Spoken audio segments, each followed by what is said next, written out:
If you have been a believer for any length of time, you have likely heard this teaching. You may have even lived it. You pray about debt. You fast. You stand on scriptures. You declare freedom. Yet month after month, the balances remain. The bills keep coming, and you wonder, God, why is this not working? A very popular teaching, rooted in the work of Kenyon, says this: debt is not merely a financial problem. It is a spiritual force, and spiritual forces do not respond to begging, pleading, or petition. They only respond to command. This teaching has awakened millions to truths they had never understood about their identity and authority in Christ, but it has also left many confused, discouraged, and sometimes even more trapped, because they were told one simple action would fix everything, and when it did not, they assumed something was wrong with their faith. Today, we are going to take our time. We will unpack Kenyon's wisdom, honor what is truly biblical in it, and then look at the full counsel of God's Word to see what is often left unsaid. We will answer, is debt really a spirit? Do we only command? Or do we also pray? Where does spiritual authority end and practical responsibility begin? This is not a debate. This is an exploration of truth that will set you free spiritually, emotionally, and financially. Let's begin. Before we dive into the message, it helps to understand where this teaching comes from. William Kenyon lived from 1867 to 1948. He was a pastor, a teacher, and a writer whose work laid much of the foundation for what we now call the Word of Faith movement. He studied deeply the subjects of covenant, redemption, and the authority of the believer. Kenyon's core idea about debt and bondage was this: when you are born again, you are brought into a blood covenant with God. In that covenant, every curse, including poverty and bondage, was broken at the cross. Therefore, you do not beg God to do what He has already done. You simply enforce what He has already purchased. He made a clear distinction between petition and command. Petition, he said, is asking for something that has not yet been given. Command is exercising authority over something that has already been defeated. He taught that when Jesus died, He defeated every spiritual power, including the power of debt and lack. So our part is not to ask God to defeat them, but to speak to those forces and command them to leave, in Jesus' name. He also drew a line between sense knowledge and revelation knowledge. Sense knowledge is what your eyes see, what your bank statement says, what your bills tell you. Revelation knowledge is what God says in His Word, regardless of what things look like right now. Kenyon taught that most believers stay trapped because they trust what they see more than what God has said. These are powerful ideas, and as we will see, much of this is rooted in Scripture. But is it the full story? That is what we will unpack together today. Let us start by affirming the things that are absolutely true and life-changing. In this perspective, we do not reject what is good, we build upon it. Truth number 1. There is a spiritual side to financial struggles. Scripture never reduces life to only physical things. Ephesians 6:12 says, "We do not wrestle against flesh and blood, but against principalities, against powers, against the rulers of the darkness of this age, against spiritual hosts of wickedness in the heavenly places." Bondage, oppression, and patterns of lack can indeed have spiritual roots. It is not always just about bad math or bad habits. Truth number 2. You have been given real authority in Christ. Luke 10:19 quotes Jesus directly. "Behold, I give you the authority to trample on serpents and scorpions, and over all the power of the enemy, and nothing shall by any means hurt you. Romans 8:37 says, "Yet in all these things we are more than conquerors through him who loved us." You are not a helpless victim. You are a redeemed child of God with legal rights won at the cross. Truth number 3. Your words and your faith carry weight.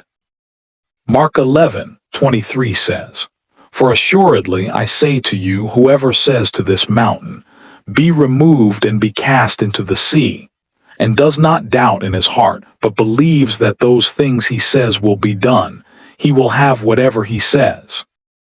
Proverbs 18:21 reminds us, "Death and life are in the power of the tongue." Confessing God's promises, standing firm, and refusing to agree with defeat is a vital part of walking with God. Truth number 4. You are righteous and blessed in Christ right now. 2 Corinthians 5:17 says, "Therefore, if anyone is in Christ, he is a new creation. Old things have passed away. Behold, all things have become new."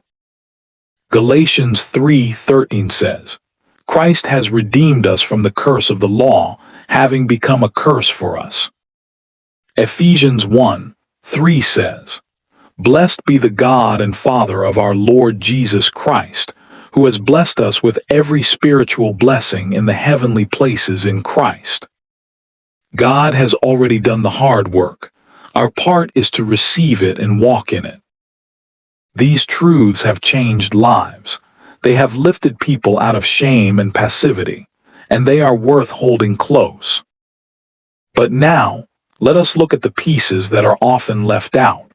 When we build an entire teaching on only a few verses, these truths do not contradict Kenyon's insights, they complete them. First, petition is not weakness, it is relationship.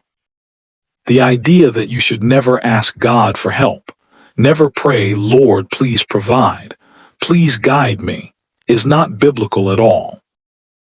Jesus himself taught us to pray, "Give us this day our daily bread." In the Garden of Gethsemane, Jesus prayed with deep petition, "O my Father, if it is possible, let this cup pass from me. Nevertheless, not as I will, but as you will." The Apostle Paul asked God 3 times for relief from his trial. He wrote in Philippians 4:6, "Be anxious for nothing, but in everything by prayer and supplication, with thanksgiving, let your requests be made known to God." Asking your Father for help is not proof you lack authority. It is proof you know him as your Father. Second, spiritual authority always works alongside practical stewardship. Faith and works are not enemies, they work together. As James 2:17 says, "Faith by itself, if it does not have works, is dead." Scripture is very clear about how we are to handle money. Proverbs 22:7, "The rich rules over the poor, and the borrower is servant to the lender." Proverbs 21:5, "The plans of the diligent lead surely to plenty, but those of everyone who is hasty, surely to poverty." Luke 14:28, "For which of you, intending to build a tower, does not sit down first and count the cost, whether he has enough to finish it?" 2 Thessalonians 3:10, "If anyone will not work, neither shall he eat." You can command the spirit of debt for hours, but if you keep spending more than you earn, if you refuse to budget, if you ignore your obligations, you will not see lasting freedom. Authority does not excuse responsibility. Third, not every delay is a failure of faith. Sometimes, even after we break spiritual strongholds, change takes time. Galatians 6:9 says, "And let us not grow weary while doing good, for in due season we shall reap if we do not lose heart."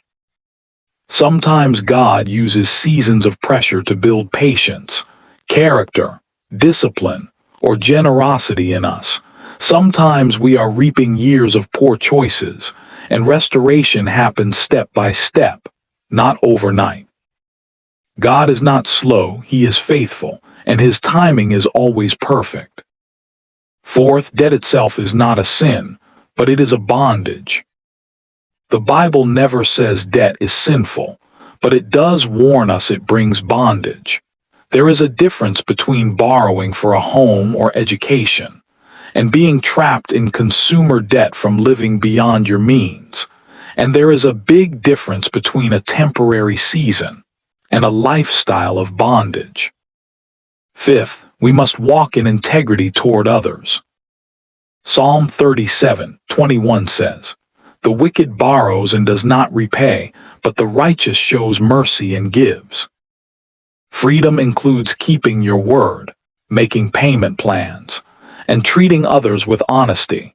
True spiritual authority never excuses dishonesty. So here is the balanced biblical approach that combines the authority Kenyon taught with the full wisdom of God's Word. This is how you move from frustration to freedom to fruitfulness. Step 1. Know who you are in Christ. Start with your identity. You are not a sinner trying to get free. You are a saint who has been set free. You are a child of God, an heir, and a joint heir with Christ. Meditate on scriptures like 2 Corinthians 5:17, Galatians 3:13, and Ephesians 1:3 until they become real to you. Step 2. Exercise your authority. Command the bondage to leave. Speak to the spiritual forces behind your situation. In faith, you can pray something like this. Father, I thank you that through the blood of Jesus, I have been redeemed from every curse. I stand in the authority given to me in Christ. I command every spirit of debt, fear, lack, and bondage to leave my life, my home, and my finances right now. You have no legal right here. The blood of Jesus has paid my debt in full. I declare that I walk in the provision, favor, and abundance of God in Jesus' name. Amen. Step 3. Pray with your Father. Ask for wisdom and help. Then turn to God as your loving Father. Lord, I trust you. I ask for your wisdom, your discipline, your favor, and your provision. Show me any changes I need to make. Lead me step by step out of this season. I believe you are with me, and you love me. Thank you for being my provider. In Jesus' name, Amen. Step 4. Take practical action. Work your plan. Make a simple budget. Write down exactly what comes in and what goes out. Cut unnecessary expenses. Live simply until you are free. List all your debts, smallest to largest, and make a plan to pay them. Contact your creditors. Be honest. Negotiate. Keep your promises. Work with excellence. Do your best at your job, and look for ways to increase your income honestly. Give generously. Cheerful giving opens the windows of heaven. Step 5. Renew your mind daily. Stand firm. Every day, choose to believe what God says over what you see. Speak His promises over your finances. Thank Him for every small victory. Do not give up. Your due season is coming. Here are the scriptures we have covered today for you to write down, confess, and meditate on every single day. Philippians 4:19, and my God shall supply all your need according to His riches in glory by Christ Jesus. Galatians 3:13, Christ has redeemed us from the curse of the law, having become a curse for us. Mark 11:23, whoever says to this mountain, and does not doubt, will have whatever he says. Luke 10:19, behold, I give you authority over all the power of the enemy. Romans 8:37, yet in all these things we are more than conquerors through Him who loved us. Colossians 2:14, having wiped out the handwriting of requirements that was against us, He has taken it out of the way, having nailed it to the cross. Ephesians 1:3, Blessed be the God and Father, who has blessed us with every spiritual blessing. Deuteronomy 28:13, And the Lord will make you the head and not the tail. You shall be above only and not be beneath. Romans 5:17, For if by the one man's offense death reigned through the one, much more those who receive abundance of grace and of the gift of righteousness will reign in life through the one, Jesus Christ. Proverbs 22:7, Proverbs 21:5, Luke 16:11, and Galatians 6:9. Let these words sink deep into your heart. They are not just nice phrases, they are your covenant rights. Friends, E.W. Kenyon helped us see something vital, that we have authority in Christ, and that we do not need to live like beggars, but the full gospel gives us both authority and wisdom, both faith and action, both trust in God and responsibility before Him.